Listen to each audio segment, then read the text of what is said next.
Comment allons-nous faire avec notre énorme dette publique? Pour répondre à cette question, nous pouvons regarder ce qui s'est fait sur plus d'un siècle. Nous commençons ici en 1880.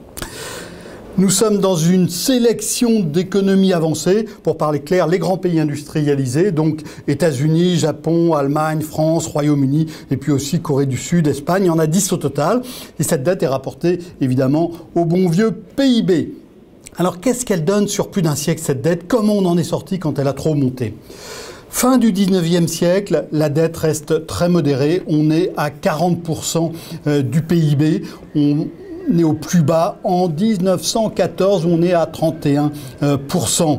1914, cette date vous rappelle évidemment quelque chose. Première guerre mondiale, les dépenses publiques explosent. L'accumulation des déficits fait grimper la dette pour d'abord financer l'effort de guerre, puis la reconstruction. Dans les années 20, la dette approche les 80%. Grand débat dans les pays industrialisés. Comment faire pour faire baisser cette dette? L'anglais John Maynard Keynes propose aux Français de faire de l'inflation pour faire baisser le poids de la dette. Les Français, finalement, feront de la croissance. La dette publique des pays industrialisés baisse. Elle baisse jusqu'en 1929. Cette année vous rappelle évidemment quelque chose. 1929, krach boursier. L'activité s'effondre dans tous les pays industrialisés. Et donc, la dette publique, elle, explose. Elle passe en quelques années de 60 à 90% du PIB. C'est un petit peu ce qu'on a eu en France ces dernières années. Ensuite, un petit peu de croissance qui permet de redescendre.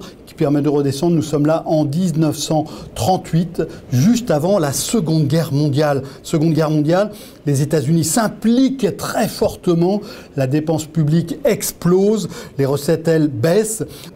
On a une dette publique qui atteint 116% du PIB des grands pays en 1945. Et puis ensuite, une descente absolument vertigineuse. Qu'est-ce qui s'est passé là? Eh bien, on a eu les deux ressorts les plus efficaces pour effacer la dette, l'inflation et la croissance. La dette revient à ce fameux niveau de 40%, même un peu en deçà, pendant pratiquement 3 décennies. Et puis, fin des années 70, qu'est-ce qui se passe? Eh bien, dans les grands pays, en particulier aux États-Unis, on dit cette inflation qui permet d'effacer la dette, on n'en veut plus. Pourquoi est-ce qu'on n'en veut plus?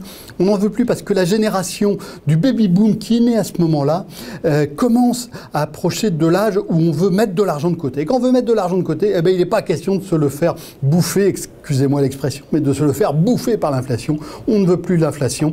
La Réserve fédérale applique une politique monétaire extrêmement rigoureuse, mais la contrepartie, c'est évidemment que la dette publique, elle, commence à remonter. Elle remonte fortement. Et puis ensuite, eh bien, on a à la fin des années 2000 la grande crise financière. La dette publique, là, explose. Elle passe de 80 à pratiquement 120% du PIB, niveau où nous sommes aujourd'hui. Alors, comment on va faire pour en sortir cette fois-ci? L'inflation et la croissance qui avaient été si utiles dans les années 1920 et puis dans les années 1950, eh bien, l'inflation, on n'en a plus beaucoup. On parle même de déflation dans la zone euro. Les prix pourraient baisser avec les mesures très rigoureuses qui ont été appliquées notamment en Espagne et en Italie. La croissance, on ne sait plus bien en faire. On a perdu son secret, la productivité décline. On a beaucoup de mal à en faire. Donc, pas de croissance, pas d'inflation. Restent deux autres moyens pour faire baisser la dette publique. La première, c'est l'austérité. On a vu que ça pouvait être efficace, mais que c'était aussi dangereux, que ça pouvait étouffer les économies des pays quand elle était trop sévère. L'outil qui reste, c'est le défaut. On renie une partie de cette dette publique. Va-t-on le faire? Je n'en sais rien. Mais je prendrai tout de même volontiers le pari que la question du défaut sur une partie de la dette publique dans plusieurs pays industrialisés va revenir très fort dans le débat.